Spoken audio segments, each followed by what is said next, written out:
Dios te salve María, llena eres de gracia, el Señor es contigo, bendita tú eres entre todas las mujeres y bendito es el fruto de tu vientre Jesús. Santa María, Madre de Dios, ruega por nosotros los pecadores, ahora y en la hora de nuestra muerte. Amén.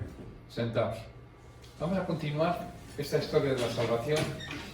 Nos quedamos el último día en la historia de los patriarcas. Vimos a Abraham, Isaac y Jacob, ¿no? Y es el origen del pueblo de Israel, porque otro de los nombres de Jacob era Israel. Cuenta la Biblia que Dios le cambió el nombre, y siempre Dios cambia el nombre cuando consigue una misión. A Abraham le llamaba Abraham, padre de una multitud, ¿no? Y lo mismo en el Nuevo Testamento sigue esa tradición. Bueno, pues ahora vamos a ver en la segunda parte, ¿no?, del origen de Israel, que es lo que sucede una vez que ya se ha formado el pueblo y han llegado a Egipto. Tenemos la historia de José, y ahí lo dejamos en el siglo XIX, aproximadamente antes de Cristo, y luego en el siglo XIII vuelve la Biblia con el siguiente libro, que es el Éxodo, que cuenta otra historia distinta, que es la historia de Moisés. En esta historia de la salvación tenemos aquí, por resumir un poco lo que vamos a ver, quién es Moisés, la figura de Moisés, la salida del pueblo hebreo de Egipto y la alianza que Dios hace con Moisés y la preparación para entrar en la tierra prometida. Estos serían grandes rasgos, las líneas en las que vamos a describir el tema de hoy. Vamos a comenzar con la figura de Moisés. Aquí tenéis el esquema, estamos en Egipto, ahí está el pueblo hebreo y allí está Moisés. Ahora veremos cómo Moisés es un hebreo que tiene una particular historia, porque cuando nace Moisés, el pueblo hebreo está sometido a otro faraón. Ha dado una vuelta a la tortilla política en esos años, ¿no?, los siglos, y los Hicsos, que eran amigos de los hebreos, bueno, pues son derrotados y viene otra saga de faraones, pero ven que el pueblo hebreo es muy numeroso, que es muy valioso y que hay que someterlos, porque si no son capaces de volver otra vez al trono, etcétera, por motivos políticos y sociales, y entonces los esclavizan, los llevan a construir pirámides, a hacer ladrillos y a hacer las faenas más duras. Y entonces en esa situación aparece la figura de Moisés, que es una hebrea que tiene un hijo y sabe, porque ha salido una ley del faraón, que cualquier hebreo que tenga hijos, si son varones, matarlos, decía, y si son mujeres, respetarlos. Las hebreas los respetaban, pero los varones no, porque es un modo de acabar un poco con la tradición hebrea. Entonces nació Moisés de su madre hebrea, y la mujer sabía que si le descubrían que era varón, lo iban a matar.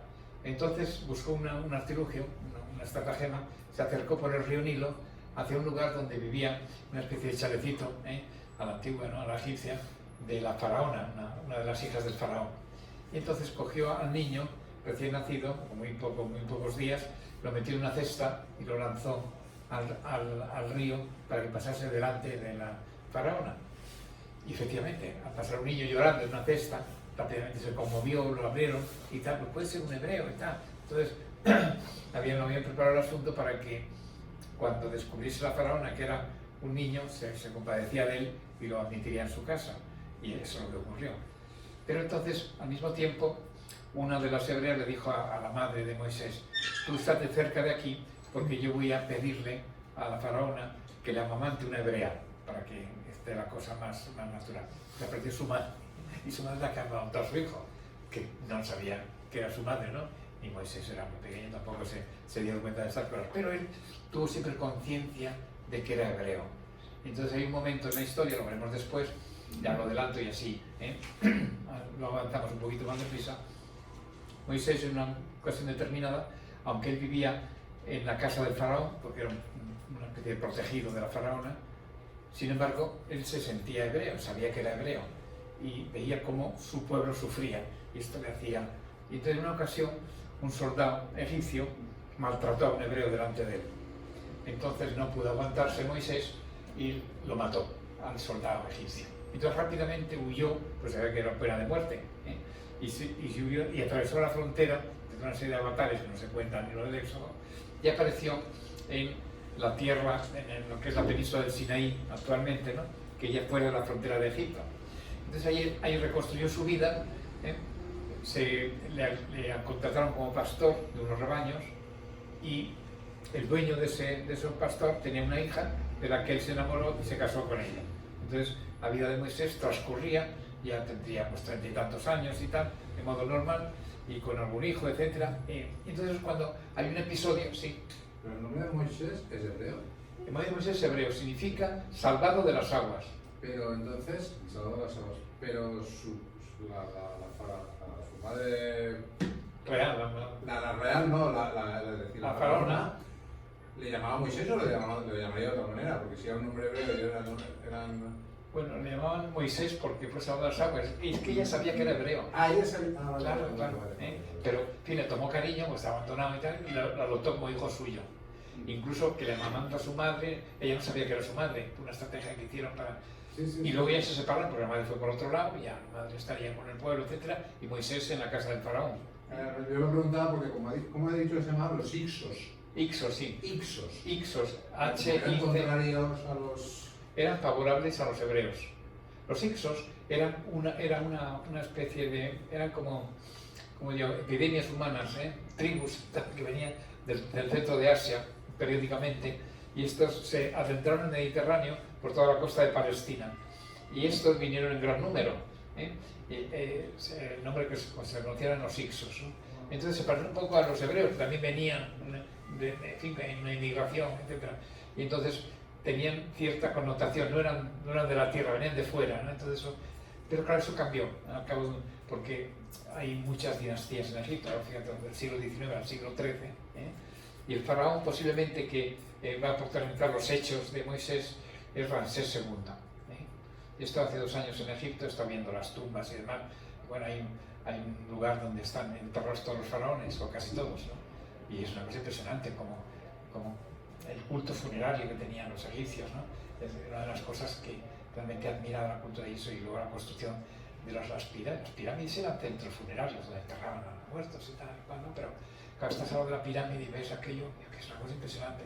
Nos metimos en una pirámide, para los turistas, en un sitio, una pirámide pequeñita y tal, y claro, el que tiene claustrofobia no puede entrar allí porque vas justo vas bajando las escaleras y llegas a un patio que es un poco más amplio, digamos 20 personas y no cabíamos abajo casi, ¿no?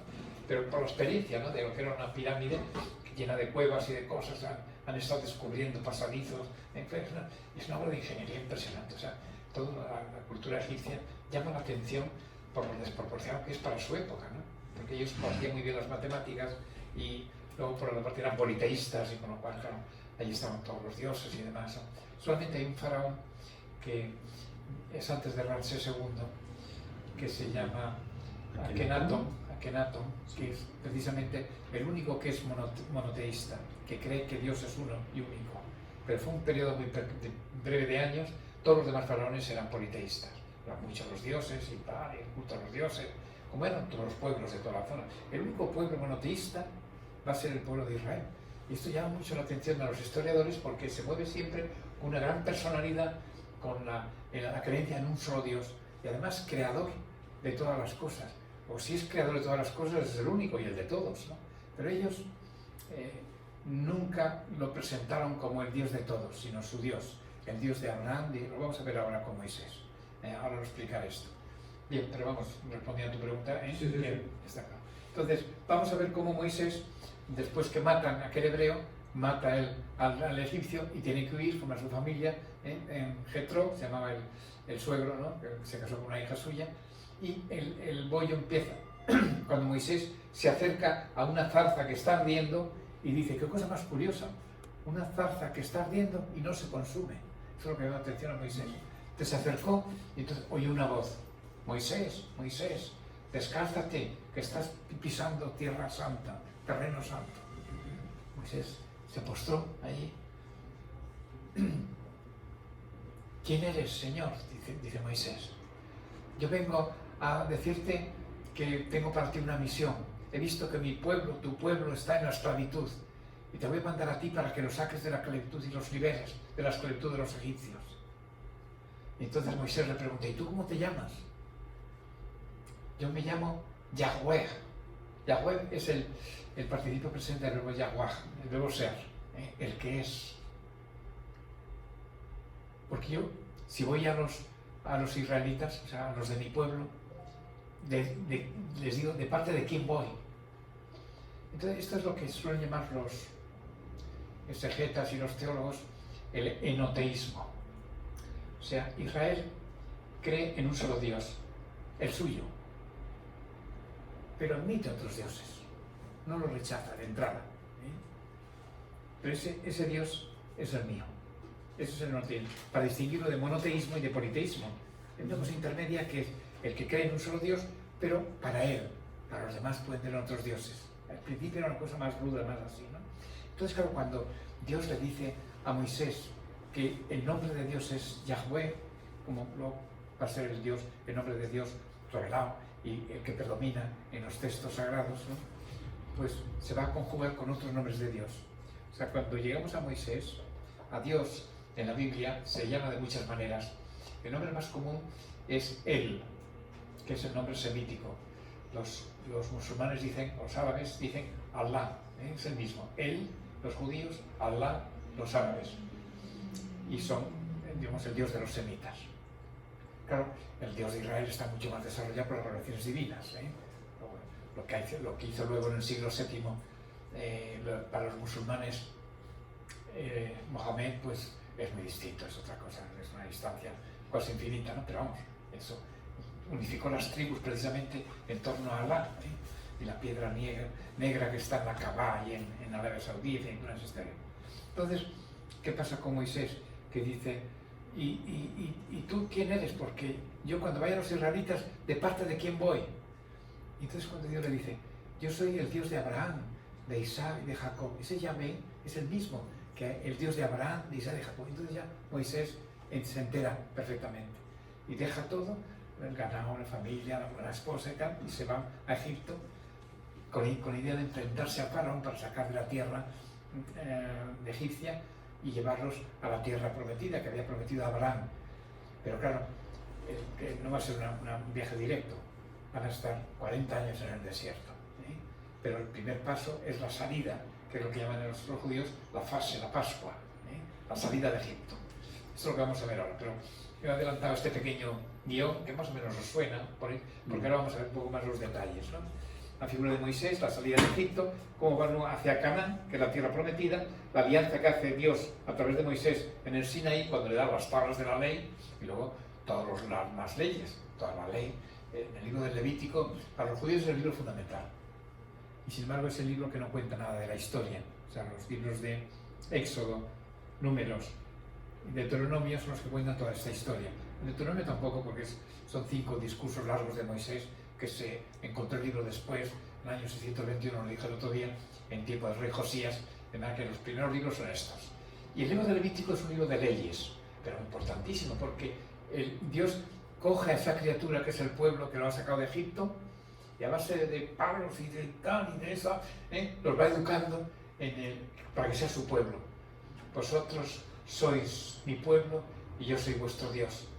¿Y en qué se nota? En que hemos hecho un pacto, una alianza. Y esa alianza está en las leyes que Dios le ha dado al pueblo, pero sobre todo hay una ley que prima sobre todas, que son la ley de los mandamientos, que llaman los hebreos las 10 palabras. En vez de los mandamientos dicen las 10 palabras.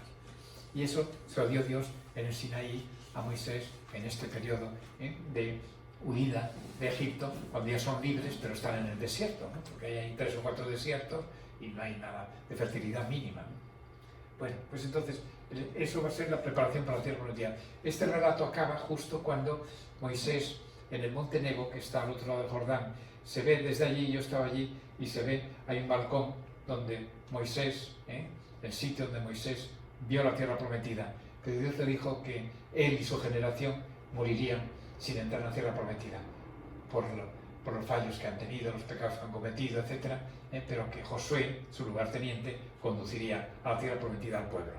Entonces Moisés se despidió allí del pueblo y con el misterio de que no se ha encontrado su cadáver, no se sabe dónde lo enterraron.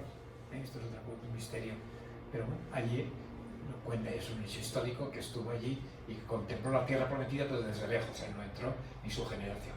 Los más jóvenes fueron los que entraron y ya fue la conquista de la tierra de Canaán, que eso será el próximo día. El próximo miércoles hablaremos de la conquista de Efraín. Vamos a ver los temas aquí fundamentales. Aquí tenéis un mapa de la tierra de Canaán, desde Egipto, La tierra de Canaán es toda esta de aquí, ¿no? Nada más. Entonces, aquí, bueno, son los desiertos, desierto del sur, el desierto de Pará, desierto de Zin, aquí está Egipto, de aquí para allá, aquí está el famoso canal de Suez, y luego aquí está un lugar que es donde fue el paso del Mar Rojo. No fue aquí, sino fue aquí. Esto se ha descubierto más recientemente. Y luego aquí está el monte Sinaí, donde Moisés estuvo. Luego hay aquí otro monte que también ocurrió varias cosas, y ese ya lo veremos después, pero está en Arabia Saudí. Y entonces ahí los musulmanes no quieren ni hablar de ese asunto, y entonces no te dejan entrar, o sea, una cosa tremenda. Y yo, que he estado aquí en el Sinaí, yo he subido al Sinaí hace 2 años, a la cima, 2.500 metros, caminando con unos camellos detrás y tal y cual, pues en unas 6 horas por la noche para ver amanecer en el Sinaí, ¿no? Es una sierra de color rojizo, pelada, no hay ningún solo árbol, y abajo hay un monasterio cristiano que tiene muchísimas cosas porque salvó la vida a Mahoma y prometió no tocar ese monasterio cristiano, porque los demás musulmanes han destruido todo lo cristiano que han visto por todas partes, pero allí no, y hay unas cosas más antiguas y es, claro, lo enseña un poco porque es un tema muy valioso. Y eso está abajo, a 150 metros sobre el nivel del mar, pero el otro está a 2.500, y es una subida ancha al principio, pero llega un momento que los últimos 650 escalones, digamos, eso ya es una subida bastante potente. Yo iba con un Sherpa, me apoyaba en él, por si acaso, y allí llegamos, emprendemos la expedición 20 y llegamos a 25 y llegamos arriba 9. Los demás se fueron quedando por el camino. Por el camino hay unos lugares que llaman cafeterías, ellos, ¿no? Que es donde, si tú no puedes más, te quedas ahí y ahí puedes dormir, tomar café o licor, agua, lo que sea, ¿no? Y hay 5 o 6 en el trayecto, sobre todo en la parte final. Hay una cosa turística, hasta llegar a un sitio puedes subir en camello también. Muchas señoras y demás subían en camello, que es más fácil, claro, pues más eso. Pero cada vez es curioso porque es un desierto que impresiona, ¿no? O sea, realmente impresionante. Lo ves desde abajo y es una cosa impresionante, ¿no? Bueno, pues ahí se han desarrollado unos episodios. Pero claro, esta península del Sinaí la conquistaron los judíos en la guerra de los 6 días y luego la han devuelto al cabo de 15 años. Y entonces han hecho, las únicas autopistas buenas que hay aquí las han hecho los judíos. Los egipcios simplemente las conservan más o menos porque aquí están lugares sagrados de su historia, ¿no? Y luego aquí está en este punto, bueno, aquí hay una zona turística muy bonita y tal y cual de los egipcios que llevan el asunto, y desde aquí puedes visitar esta zona que es donde tiene lugar el paso del Mar Rojo, pero que no te dejan, los egipcios no te dejan, todo lo que suena judío y tal y cual no te dejan, es un poco las cosas que pasan. Bueno, lo devolvieron, en todas las carreteras las utilizan, pero claro, no te dejan ver esto con libertad, está todo censurado y todo. Luego aquí están los edomitas, la tierra de Edom, que son vecinas de la Tierra Santa, que es toda esta, Moab, los moabitas, y aquí está el monte Nebo, que es donde Moisés vio la tierra prometida, que este es el Jordán, pues toda esta, ¿no? Esto, y la parte del Jordán aquí, toda esta la tierra prometida a Abraham, porque por aquí es donde él transcurrió, como os conté el día pasado. Vamos a seguir. El nacimiento de Moisés, la vocación de Moisés, el episodio de la zarza ardiente, ya lo he contado, la revelación del nombre de Dios también, y la misión de sacar al pueblo de la opresión. Esto lo he contado yo brevemente, ahora simplemente leo algunas cosas para que quede un poco marcado. Moisés no es presentado como heredero de sus antepasados, ni se fundamenta su visión en la genealogía o en la herencia recibida de su familia, sino en la llamada de Dios. Esto es muy importante, muy importante. Esto es lo que se llama la revelación sobrenatural. Es decir, que Dios se revela a través de los acontecimientos, y Dios se revela en primer lugar en la naturaleza, en el cosmos, como vimos el primer día, ¿no? Todo lo ha hecho Dios y Dios deja su sello en las criaturas. Todas las piedras, los aves, las plantas y sobre todo el ser humano, que es imagen de Dios. Los ángeles no, porque no pertenecen al mundo visible, de eso no se habla en el Génesis. Pero aquí encontramos una revelación distinta, que es que Dios se comunica con los hombres. Esto es un misterio, cómo Dios le habla a Moisés, por el episodio de la zarza ardiente, ¿no? Y por eso este episodio de la zarza ardiente es un episodio que le comunica su nombre y le encomienda la misión de sacar al pueblo de la opresión de los egipcios. ¿De qué tribu era Moisés? De Leví, la tribu de Leví. ¿Por qué digo esto? Porque, claro, la tribu de Leví, en el desierto, va a ser la que se va a encargar del culto divino. O sea, los sacerdotes del pueblo serán todos de la tribu de Leví. Y por eso un hermano de Moisés, Aarón, va a ser el sumo sacerdote. Y María, su hermana, va a ser una profetisa también, pero no se puede ser sacerdote en Israel si no eres de la tribu de Leví. Y si eres de la tribu de Leví, formas parte de la familia sacerdotal. Lo que pasa es que para atender el culto sobre la gente, no todos se dedican a eso, ¿no? Se dedican al comercio, otras cosas, pero la tribu de Leví no va a tener tierra en el reparto que se va a hacer cuando se conquiste la tierra prometida. Esto ya lo sabían ellos. Moisés es de la tribu de Leví, así como el Señor de la tribu de David, de Judá, es uno de los 12 hijos de Jacob, es de Leví. Y Leví aparece de su genealogía y solo muy tarde aparece con el nombre de su padre en Amram según Éxodo 6:20 o Joquebed según Números 26:59. Las únicas dos veces que citan al padre de Moisés son en este Amram y Joquebed, en estos dos textos, Éxodo y Números. Pero en fin, un detalle para que sepáis el carácter histórico que tiene, ¿no? El autor sagrado constata de que Dios es el Dios del Sinaí, es el mismo que de sus antepasados. Dice en el punto 6 del capítulo 3, es que yo soy el Dios de tu padre, el Dios de Abraham, el Dios de Isaac, el Dios de Jacob. Por tanto, Moisés no es el fundador de una religión nueva, no es el fundador de una religión nueva, sino que asume la tradición religiosa de los patriarcas, pero recibe del mismo Dios la revelación del nombre divino. Sobre este nombre se han hecho todo tipo de especulaciones, no vamos a entrar, siempre resumir las más importantes, ¿no?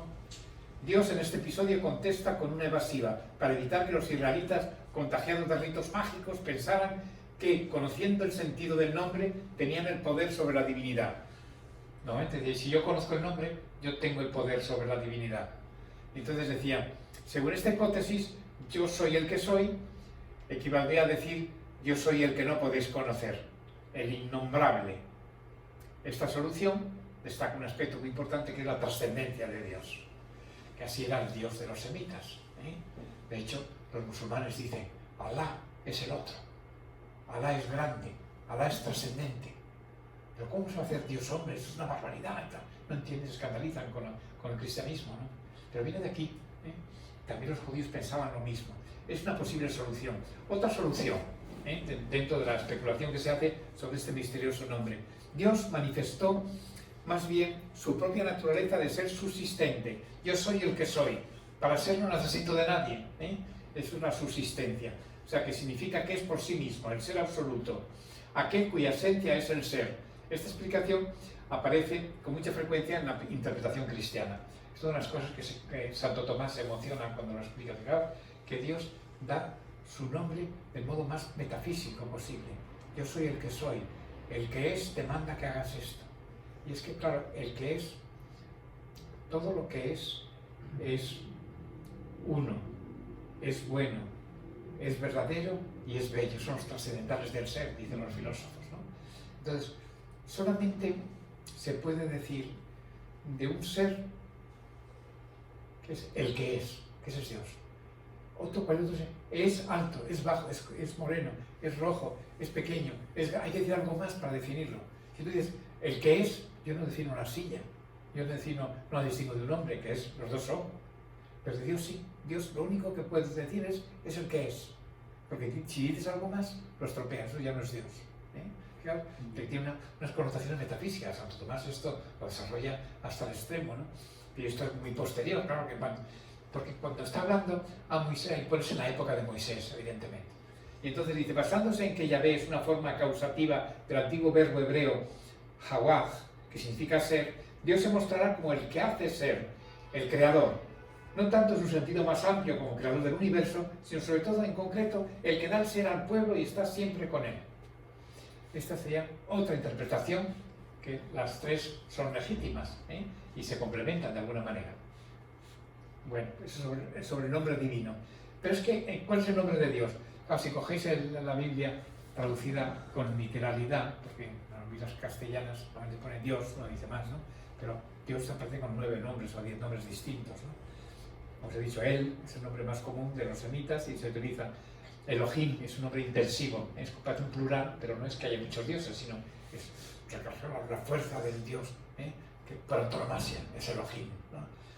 El Shaddai le llaman los profetas, el que es poderoso, ¿eh? Los patriarcas, perdón, los profetas dicen el Roy, el que lo ve todo, el que todo está patente ante su mirada, etc. O sea que todos estos nombres que van apareciendo en la Biblia son nombres que se dirigen a ese ser supremo, que es el Dios de Abraham, de Isaac y de Jacob. Ese es el Dios del pueblo de Israel. Y siempre en la identificación de esos nombres con el Dios del pueblo. Entonces, la forma medieval es Jehová, el resultado de leer equivocadamente el texto hebreo vocalizado por los masoretas, por lo que hoy no tiene justificación. Hoy no tiene sentido decir Jehová. Hace unos años yo cogí un taxi y el conductor del taxi era un testigo de Jehová. Y entonces paró en un sitio donde le había dicho yo que me llevase y me dice, padre, ¿quiere que hablemos un poco de la Biblia? Y yo, sí, venga, estupendo, lo que quieras y tal. Le dije, oye, pero baja la banderita, perdón. Arreglamos cuenta, bajo la banderita. Ahora sí, ahora ya vamos a la religión. Me dice, es que mire, yo soy testigo de Jehová. Y le pregunté, ¿y por qué se llaman ustedes testigos de Jehová?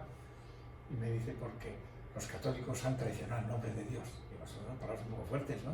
Entonces, ¿qué hemos traicionado el nombre de Dios? Porque el nombre de Dios es Jehová. Y le dije, porque son buena gente, no son, pero muy ignorantes, ¿no? Y sobre todo en estas cosas. Han aprendido 4 cosas que las repiten y tal. Pero ¿sabes tú de dónde viene el nombre de Jehová? No, pues el nombre de la Biblia, no, que va. El nombre de Jehová no aparece hasta la Edad Media. Y lo utilizan los judíos por un motivo concreto. ¿Qué motivo es? Pues mira, cuando un judío lee la Biblia, por respeto al nombre de Dios, no lo pronuncia. Ahí donde pone Elohim, pone Yahvé, dice, por ejemplo, en el versículo 3 del capítulo 1 de Génesis, y dijo Dios, haya luz, y hubo luz.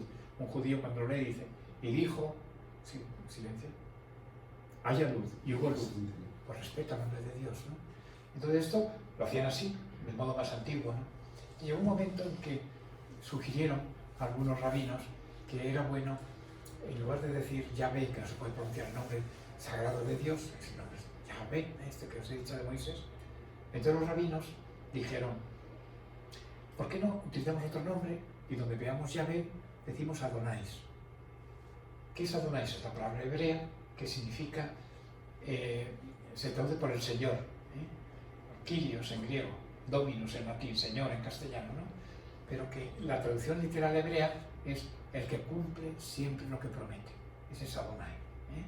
Y entonces ellos decían, y dijo Adonai, haya luz, y hubo luz, ahí no puede Adonai, pone Yahvé, pero ellos, para respetar el nombre de Dios, tienen Adonai.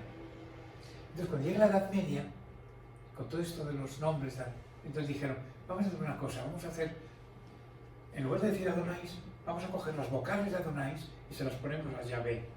Entonces las vocales de Adonais puestas en Yahvé, se lee Yehovah, Jehová.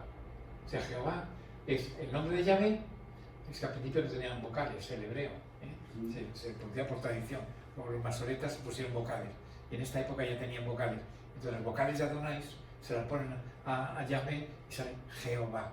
O sea, por eso Adonai, que es mi Señor, Kyrios, Señor Dominus, y Jehová, el resultado de leer esto que os he explicado. Bueno, pues en el desempeño de su misión, Moisés tuvo que superar todo tipo de obstáculos. La oposición de los israelitas, que no aceptaban de buen grado su liderazgo. ¿Tú dónde vienes? ¿Por qué te metes en esto? Vengo de parte del Dios de Abraham, de nuestro Dios. Si yo soy de vuestro pueblo, si yo he vivido con la faraona y tal y cual, pero yo soy hebreo, me siento hebreo, y vengo con esa misión. No le creyeron, claro, ¿no? Y las dificultades, sobre todo, el faraón, este tío, viene aquí a liberar a todo el pueblo. No sé cuántos serían, pero por lo menos 300.000 por lo menos, ¿no? Y sacar a todos, y nos van a quitar la mano de obra que tenemos tan buena y tal y cual, y con gente valiosa, ni hablar y tal, pero vamos a poner todo tipo de pegas, ¿no? Entonces, pues, como el faraón era tosudo, y que una y otra vez se negaba a dar crédito a las propuestas que le hace Moisés, pues entonces viene el desafío. Y entonces los elementos de la naturaleza, tanto los que parecían obstaculizar la salida de los israelitas como los que en el desierto aumentaban la crudeza de la travesía, pues esto acompaña a Moisés todo el tiempo, la falta de agua, la falta de comida, las dificultades, la oposición del faraón, etcétera, etcétera. La dificultad más dolorosa era la que provenía de los suyos. sin duda ninguna. Comienza cuando todavía vive en la corte del faraón y rebrota cuando se presenta ante ellos para librarlos de la esclavitud. Paulatinamente Moisés logra que le sigan y que los israelitas acepten de buen grado la alianza del Señor con las exigencias que comporta. Y varias veces se repite en el texto de Éxodo: haremos todo cuanto ha dicho el Señor. Empezaron a querer a Moisés, le vieron que era verdad lo que estaba diciendo. Y claro, eso viene atestiguado con la victoria sobre el faraón, con las plagas que manda Dios contra los egipcios. Moisés era considerado por las generaciones futuras como el gran profeta. No ha habido otro profeta como Moisés. Es el único que ha hablado con Dios cara a cara, porque lo vemos luego en el desierto, ¿no? Y por eso, cuando el Señor pregunta: ¿y qué dice la gente que soy yo? Unos dicen que es Jeremías, otros que es Elías, otros que es el profeta ese de Moisés, que habló de Moisés, ¿no? Un gran profeta vendrá en los tiempos mesiánicos, se entiende, interpretado por los profetas después, en época posterior. Fue el intermediario entre Dios y los hombres, y entre su pueblo, y unas veces para transmitir las palabras del Señor y otras para ser su intercesor más cualificado. Moisés, ante todo, fue el prototipo de su pueblo. Su vida es una imagen de la vida de Israel, su nacimiento prodigioso, sacado de las aguas, prefigura el nacimiento del pueblo a través de las aguas del Mar Rojo, que va a ocurrir después con Moisés, su infancia fácil en la corte del faraón, recuerda los años que los hijos de Israel vivieron tranquilos en Egipto, su ida, que le llevó a vivir como un extranjero en Madián, es también la imagen de la persecución del pueblo. En consecuencia, la fe de Moisés en el proyecto divino será el fundamento de la fe de todo el pueblo. Pero es un prototipo excepcional, Moisés.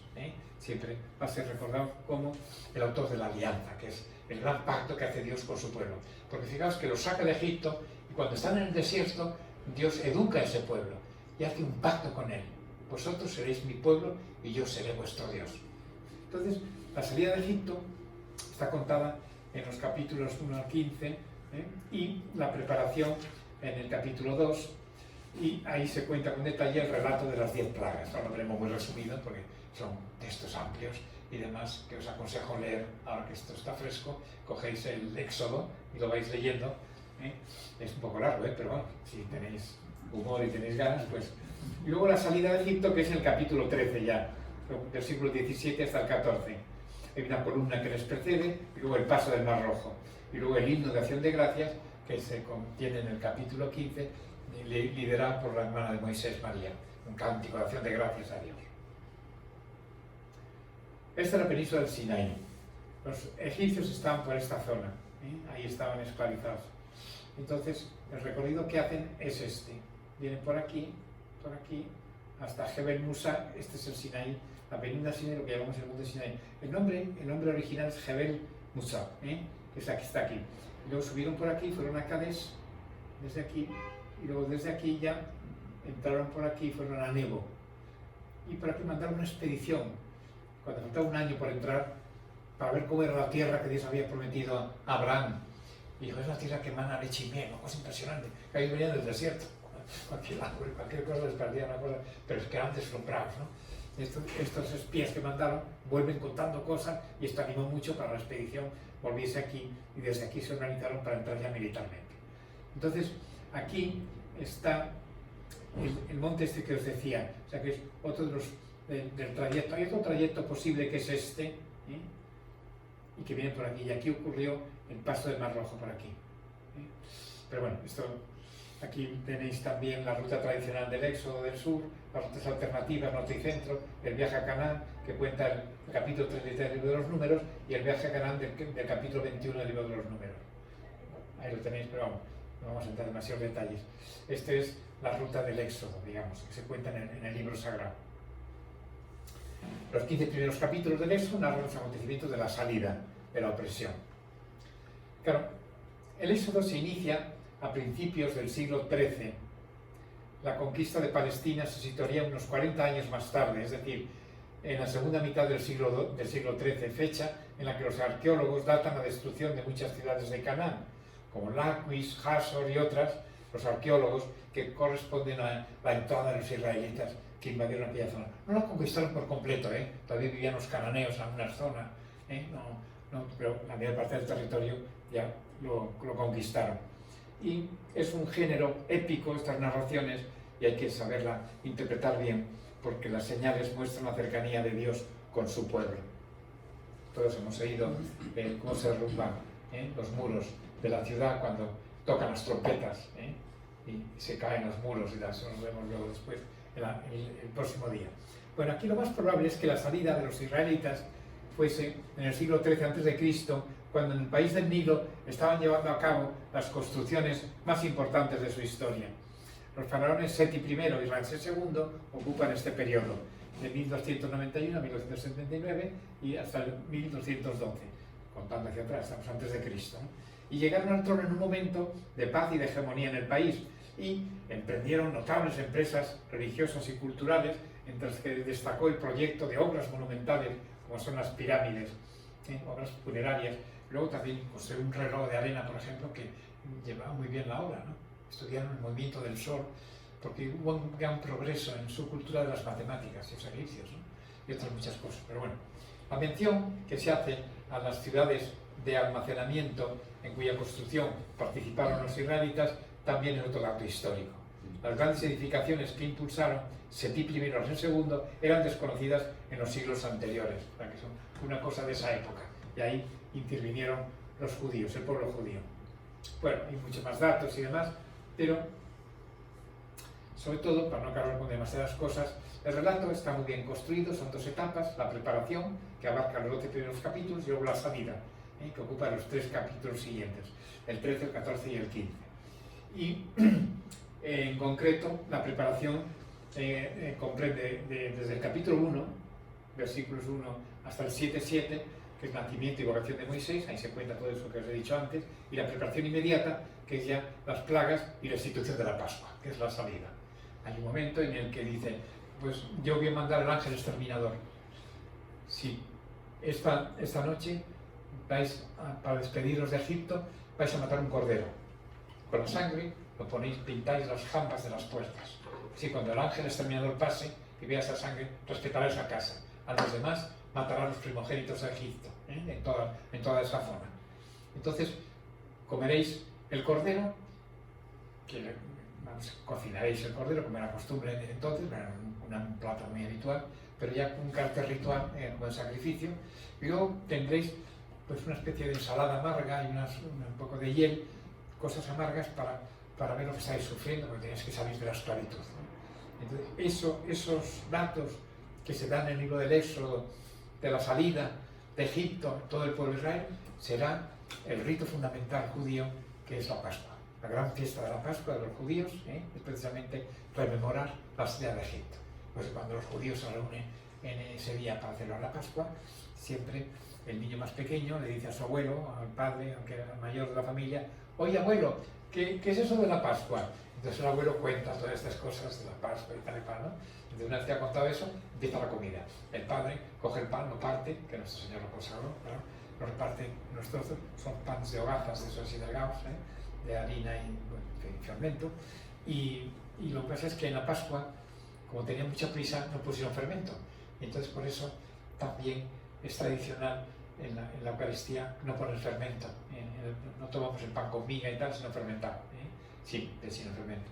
Bueno, una serie de cosas, pero todo eso los judíos lo consideraban al pie de la letra y vivían la Pascua tal como cuenta el libro del Éxodo, ¿no?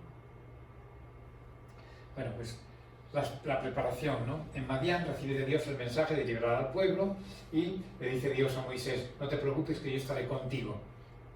Esto le pasará varias veces porque Moisés era un poco tartamudo, y entonces a veces se queja y dice, pero Señor, ¿cómo me mandas a mí si yo soy tartamudo? No te preocupes, lo que tú no es, se lo mira a tu hermano Aarón, que habla muy bien, y él se pondrá en tu lugar y te dirá las cosas y tal, ¿no? Hasta ese detalle humano, ¿no? Pero el elegido era Moisés, a pesar de ser un poco tartamudo. Esta es la escena de la zarza ardiente que antes os contaba, y como ahí encuentra él la misión que Dios le encomienda y su vocación, y el sacar al pueblo, ¿no?, de la esclavitud. Las plagas de Egipto, que son 10, no voy a entretenerme ahora en esto, ¿no?, pero son fenómenos, digamos, naturales, pero que Dios los saca contra el faraón, porque el faraón se resistía. Y cuando ve todos estos fenómenos, este Dios de los hebreos es tremendo, ¿no? Voy a dejarlos que se marchen y me dejen tranquilo, ¿no? Esto es lo que ocurrió al final. Luego se arrepintió y los persiguió. Y por eso viene el episodio del paso del Mar Rojo para librarse por fin de la esclavitud de los egipcios. Bueno, ahí están todas las plagas puestas en cuadro, ¿no? Pone de manifiesto que tiene un poder supremo, Dios, Señor, sobre todas las criaturas. Las 3 primeras son una competición con los magos egipcios, que finalmente se retiran vencidos. Y las 3 siguientes son una manifestación del poder sobre la fuerza de la naturaleza. Y la séptima, la tormenta, es como una teofanía solemne. Las 3 últimas van minando la terquedad del faraón hasta que la muerte de los primogénitos consigue doblegarlo del todo. La última plaga coincide con la institución de la Pascua, que vendrá a ser la fiesta y el sacrificio central en la vida de Israel. El Señor ha conseguido que todos y todo esté dispuesto para partir. El faraón ha cedido ya ante las plagas. Los egipcios están asustados ante el poder divino de Israel. Los hijos de Israel han celebrado la Pascua, recogen sus enseres y hasta solicitan a los egipcios objetos preciosos y vestidos, como reclamando, esto es nuestro, nos lo llevamos, ¿no? Y los egipcios están tan asustados que les dan muchas cosas que antes era impensable. Y el faraón está ahí hablando con Moisés y un poco diciendo que les da el permiso para salir. Entonces la salida está narrada con pinceladas épicas que hacen de ella la hazaña nacional por antonomasia de Israel. Lo más sobresaliente, y a lo que va orientado todo el relato, es la protección del Señor y la cercanía a su pueblo, que está simbolizada en aquella columna que durante los días tórridos del desierto le da sombra y durante las noches oscuras le da luz. O sea, cuando ellos van hacia la liberación, que hacia pasar el Mar Rojo, los primeros canales del Mar Rojo, entonces, claro, están en el desierto, no tenían un ejército ni nada. Entonces hay un tornado, una columna de humo, de blanco, de nube, no de humo, de nube, que va delante de ellos y le va marcando el camino. Y entonces, precisamente cuando tienen que aposentarse y descansar, la columna les da sombra, no se torran de sol, porque aquello, el desierto es una cosa tremenda. Y de noche se ilumina por la luz que tiene.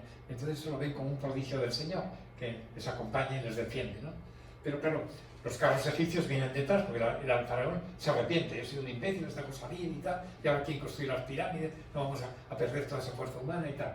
Entonces, claro, el paso del Mar Rojo refleja la intervención portentosa del Señor. No es necesario explicar todos los detalles y prodigios, sino comprender que son expresión real literaria de que solo el Señor ha otorgado la salvación a su pueblo. Cuando los restantes libros de la Biblia recuerdan el paso del Mar Rojo, están proclamando o agradeciendo la liberación llevada a cabo por Dios. Ya sabéis que cuando llegan al mar, lo que cuenta el relato bíblico es que de repente Moisés, que está allí con todos esperando, se abren las aguas y pasan a pie enjuto. Y cuando vienen los egipcios, se cierran las aguas y se hunden y se anegan la mayor parte del ejército egipcio. Claro, esto es un prodigio. Pues sí, puede ser debido a causas naturales, porque es curioso que la falla fundamental de África pasa por ahí, precisamente por ahí. Pues esto es el Mar Rojo y por Sodoma y Gomorra también ocurre una cosa parecida. Por ahí pasa. Pues un fenómeno natural, un terremoto, que como tiene agua y azufre, sale hacia arriba y luego cae. Y que en ese caso el agua se separase por acción del viento o de un terremoto. Pero lo que se ha descubierto recientemente no es en el sitio de los lagos tradicional que está en el occidente, sino en el oriente, porque para llegar a esa zona del Mar Rojo hay que pasar por un desfiladero que hay que ir casi de uno en uno prácticamente. Y cuando llegas hay una playa inmensa. En esa playa se han encontrado en el agua carros egipcios, ruedas de carros egipcios, y luego dos dólmenes, son piedras con una grabación que celebran la liberación de Israel, cosa que, claro, esto los musulmanes lo han destruido, lo han ocultado y tal, pero cuando conquistaron los israelitas esta zona, todo esto lo sacaron y fue un revuelo tremendo desde el punto de vista arqueológico, ¿no? Porque ese era el lugar más. Es una cosa interesante, porque es una playa de arena de bastante, pues tendrá 300, y el agua cubre 150, hay arena a los dos lados, y la profundidad del Mar Rojo pues puede ser de aquí de 70 metros, 30 metros, 20 metros, 10 metros, 5 metros, y luego, o sea que a lo mejor cubría solo 5 metros en esa zona, que es por donde pasaron. Entonces, un viento fuerte podía separar las aguas, o sea que podía ser, pero aquí ahí la intervención divina es con lo que cuenta siempre, y lo vieron siempre como una intervención divina, ¿no? Porque luego, de una vez que pasaron ellos, se volvió a cerrar otra vez, ¿no? Y aquí, pues bueno, el relato es una tradición que presenta el paso del mar como un acontecimiento grandioso, donde se combina de modo extraordinario el fuerte viento, las trabas de las ruedas en el lodo, etc. Y otra también acentúa más lo milagroso, interviene el ángel de Dios, las aguas se dividen formando dos murallas entre las que pasan los israelitas, y las mismas aguas al juntarse anegan los carros del faraón y sus jinetes, que es lo que dice de modo directo el relato bíblico. Ambas tradiciones reflejan la intervención poderosa del Señor. Pero pues con todos estos datos, la narración es coherente y conjuga con maestría elementos de una magnífica epopeya. Señala un escenario geográfico concreto, recoge los discursos de Dios, que contiene un mandamiento y un oráculo, intercala diálogos entre Moisés y el pueblo, o entre Moisés y Dios, y sobre todo subraya lo prodigioso del acontecimiento, cómo el faraón sale con toda su guarnición y el Señor interviene en favor de los suyos, y con solo su mirada aterroriza a los egipcios. El resultado final es la experiencia viva de que Dios ha conseguido libertar a su pueblo, la salvación de su pueblo. Al final todo esto tendrá mucha importancia luego en la Pascua cristiana. Nosotros también celebramos la Pascua, a conservar el nombre, pero ya sustituido por la resurrección de Cristo, ¿no? Que es otro gran prodigio, que es mucho más importante y mucho más definitivo que el de Moisés. Entonces el himno final es una acción de gracias y es posiblemente el más antiguo de la narración y que canta los prodigios del paso del mar, pero también la travesía del desierto y la posesión de la tierra de Canaán. Llama la atención que en este himno no aparece el nombre de Moisés ni el de ningún otro personaje. Es señal de que la liberación de los protagonistas son únicamente el Señor, Dios de Israel, y el pueblo formado por los hijos de Israel. Esto tiene mucho cuidado, ¿eh? Que es una cosa de Dios. Moisés es el que los dirige, pero es cosa de Dios, todo lo que ellos han vivido. Entonces acá viene uno de los el contenido más importante de la vida de Moisés, después de lo que hemos visto de la Pascua, de la salida de Egipto, es la alianza. Hay un relato de los capítulos 19 a 24, donde Dios decide hacer una alianza con ese pueblo, con los descendientes de Abraham, Isaac y Jacob, que le dijo a Moisés que los ha sacado de la esclavitud de Egipto. Este es un pacto bilateral, en que Dios toma la iniciativa. El contenido de la alianza sinaítica es que amplía la legislación que regula la vida del pueblo y sobre todo la alianza será permanentemente renovada en la liturgia de Israel y recordada en las enseñanzas de los profetas. Una de las cosas que hacen los profetas es fundamentalmente recordar el pacto que Dios ha hecho con el pueblo de Israel. Y como Dios es siempre fiel, es el Adonai, no les dejará. Aunque ellos se porten mal, Dios no les dejará. Pero tienen que portarse bien, porque si no Dios los castigará. Esto es un poco el lenguaje de los profetas, ¿no? Esto ya tenemos que meternos en el siglo X, siglo X antes de Cristo. Poco antes con la monarquía, ¿no? Aparecen ya los primeros profetas, Amós, Oseas en el reino del norte, Isaías y Miqueas en el reino del sur. La alianza. La travesía por el desierto tiene como un acontecimiento central, que es lo ocurrido cuando los israelitas estuvieron acampados al pie del monte Sinaí. Ellos ya van por el desierto, no eran 5 o 6, podían ser 150.000, 300.000, no sabemos exactamente.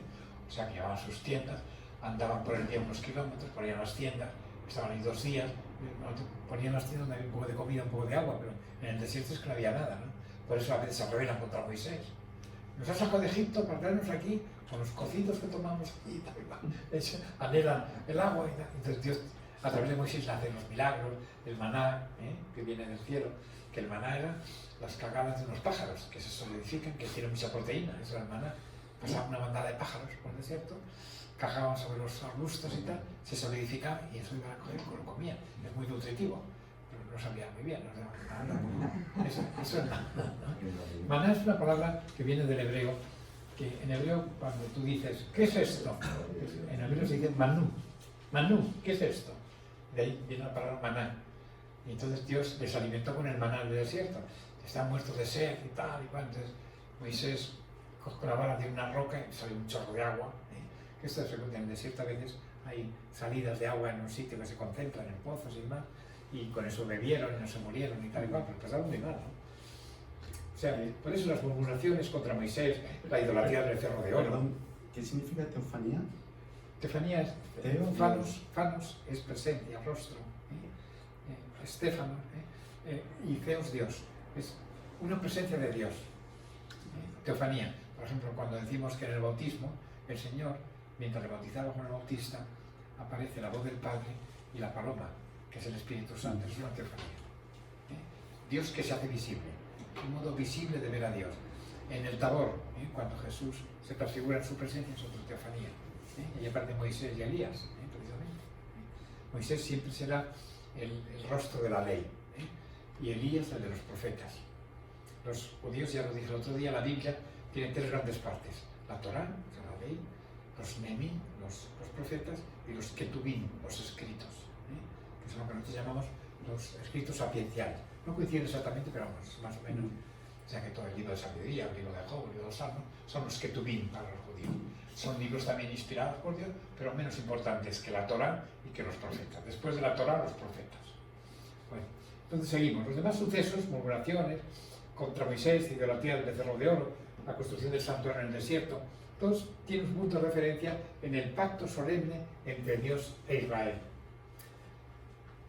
Ya en la segunda narración de la llamada de Moisés, en el capítulo 6, se indica que la liberación de la servidumbre de los egipcios tiene como finalidad un pacto sagrado.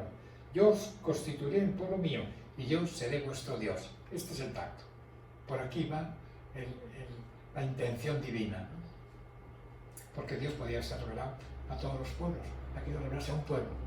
Y una vez que lo ha hecho, ese pueblo llevará ese mensaje a todos los pueblos. Eso es lo que ocurre con Jesucristo, ¿no? Que es un judío entre judíos, que recibiendo la herencia judía, llevará el mensaje ya a todas las naciones, que son la Iglesia, ¿no? El nuevo pueblo de Dios.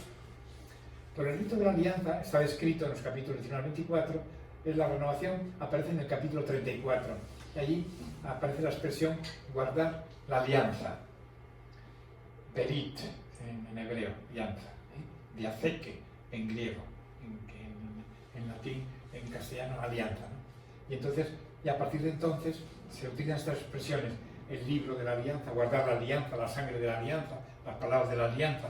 La alianza va a ser como el nervio, ¿verdad?, de toda la predicación de Moisés y de toda la labor que hace Moisés con el pueblo de parte de Dios, ¿no? Que es el que quiere establecer esta alianza. Y por eso, el sentido de la alianza no es únicamente imponer unas normas que equivaldría a la exigencia unilateral de cumplir unas leyes que vienen de fuera para regular la vida religiosa y moral del pueblo. Y tampoco solo es el compromiso que los israelitas tomaron delante de Dios de poner en práctica unas leyes constituyentes. No, fijaos, es fundamental un pacto bilateral. Es decir, que Dios toma la iniciativa y propone al pueblo un compromiso que conlleva unas obligaciones por ambas partes. Dios tiene la suya, se obliga a proteger con predilección a Israel, y el pueblo, en contrapartida, tomará como único Dios al Señor y acogerá así todos sus mandatos. Esto es la alianza, O sea, un compromiso de Dios y cada uno tiene que cumplir con su parte. La alianza, por tanto, es un acontecimiento que regula la vida religiosa, moral y social de los miembros del pueblo, pero que afecta, sobre todo, a lo más íntimo de la persona y a la constitución misma del pueblo de Dios, porque refleja la relación peculiar que el Señor mantiene con su pueblo. Por eso quiso hacer un pueblo de Abraham, Isaac y Jacob, para hacer esto después y llevarlos a la tierra que había prometido a Abraham, para que ese pueblo sea el que transmita ese mensaje a todos los pueblos, en su momento, con la llegada del Mesías. Por eso el término alianza, berit, significa entre dos, traducido literalmente del hebreo. Es un compromiso entre dos personas. Es probable que el modo de escribir el establecimiento de la alianza sinaítica esté inspirado en los pactos entre particulares. Por ejemplo, como se describe en el libro del Génesis entre Jacob y Labán, que fue a buscar esposa, y Labán es el padre de Lía y de Raquel, son las dos esposas de Jacob. O entre Abraham y sus vecinos, sino en los pactos de vasallaje que se llaman la paz entre los pueblos. Se han conservado algunas fórmulas de estos pactos pertenecientes al segundo milenio antes de Cristo, que tienen muchas semejanzas con el formulario que se recoge en el Éxodo y en otros libros de la Biblia. Es decir, que estudiando los libros del siglo XIX-XX antes de Cristo, el comportamiento de los pueblos tiene estos signos, estos rasgos en los pactos, en las alianzas, que se parecen mucho a lo del pueblo de Israel. O sea que en ese sentido no es una novedad completa, es novedad porque adquiere un sentido nuevo y distinto, ¿no? El Dios uno y único, que es el de Abraham, Isaac y Jacob, que a través de Moisés va a educar al pueblo para luego transmitir su mensaje. Pero claro, relatos mesopotámicos cuentan como en las alianzas. Hay una cosa que se ha conservado, quien hace una alianza a dos personas, pues se hace una herida, las dos personas, en los dedos, y se unen con una espadora, pongamos con una cinta, y se mezcla la sangre. Y esta es la alianza. Si uno rompe la alianza, le mata al otro.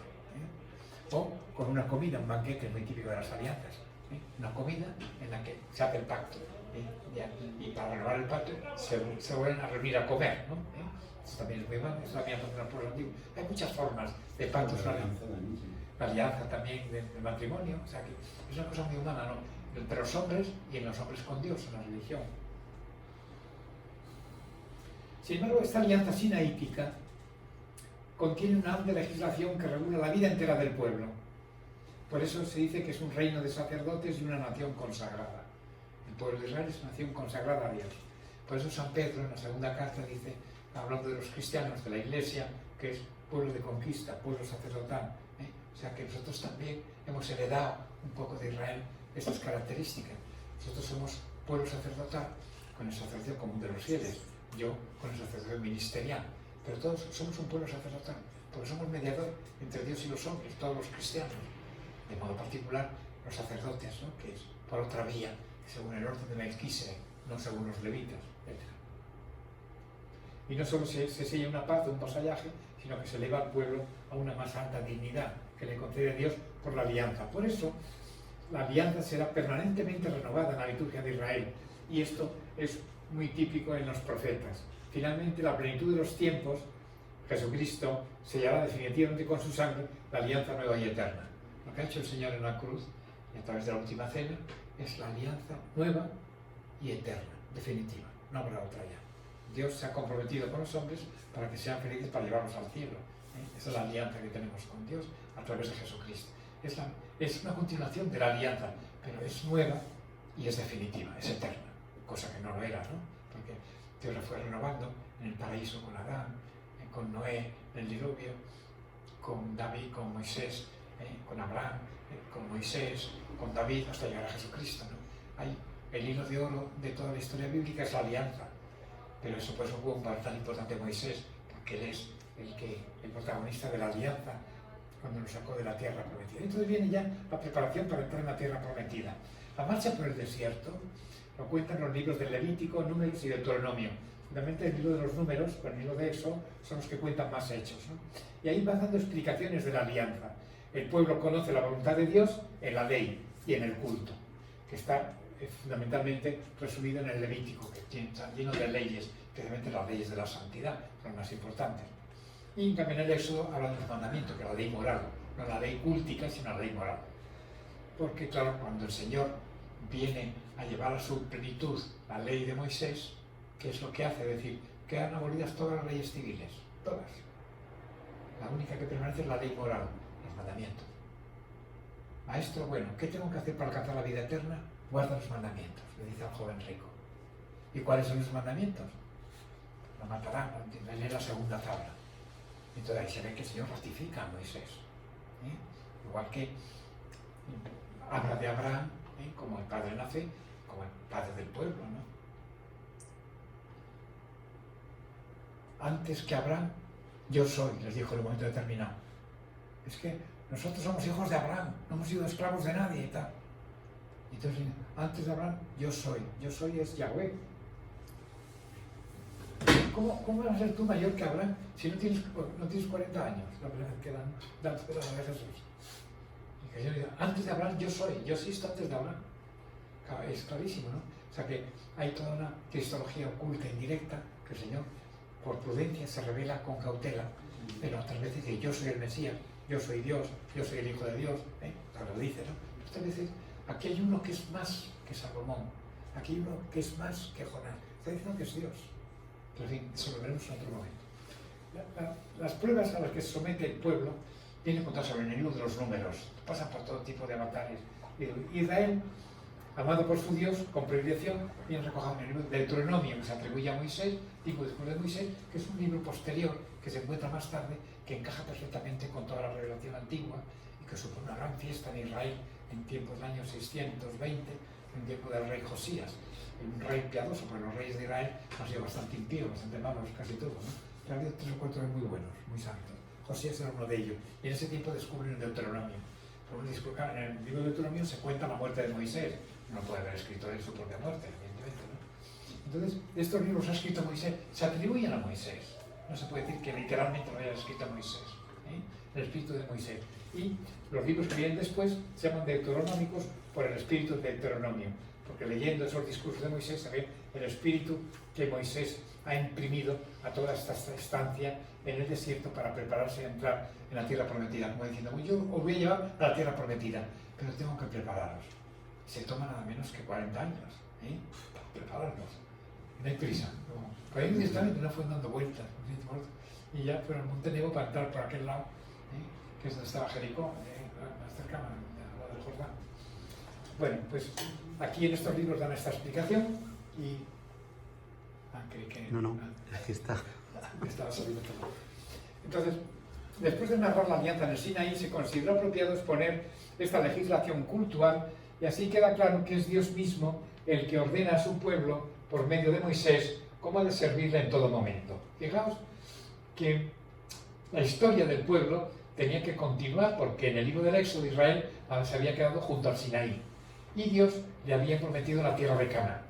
Por eso va narrando toda la marcha por el desierto, avanzando en perfecto orden, y se presentan las pruebas a las que el pueblo sometido, en el libro de los Números, y ante ellas muchos claudicaron.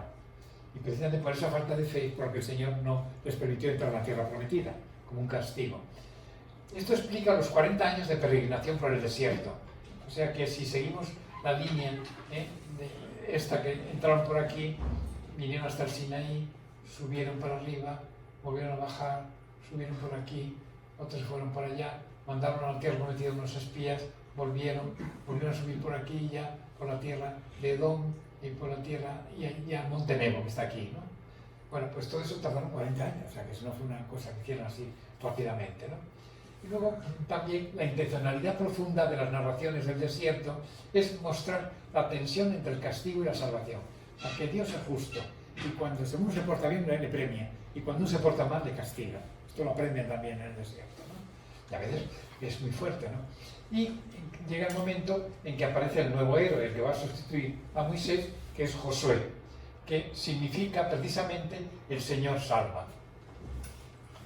Josué, Jesús, Jacob, tienen la misma raíz. Jesús significa también Jesús salva. Las tres consonantes. Las palabras hebreas tienen tres consonantes. Y eso es la clave. Cuando un hebreo lee su idioma, se fijan las consonantes. S, F y R.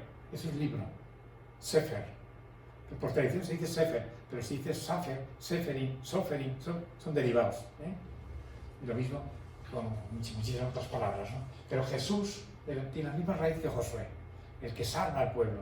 Jesús se le pone por nombre Jesús, le dice el ángel a María, porque él salvará al pueblo de sus pecados. Bueno, pues la llegada a las llanuras de Moab, estamos ya terminando, frente a la tierra prometida, era el momento adecuado para los grandes discursos de Moisés. En todas las batallas del desierto no había tiempo, pero ya era un momento en que están tranquilos en aquellas llanuras de Moab, y entonces Moisés lanza aquellos discursos. Israel ha sido elegido por Dios, no por ser un pueblo numeroso ni extraordinario, sino por el gran amor con que Dios lo amó.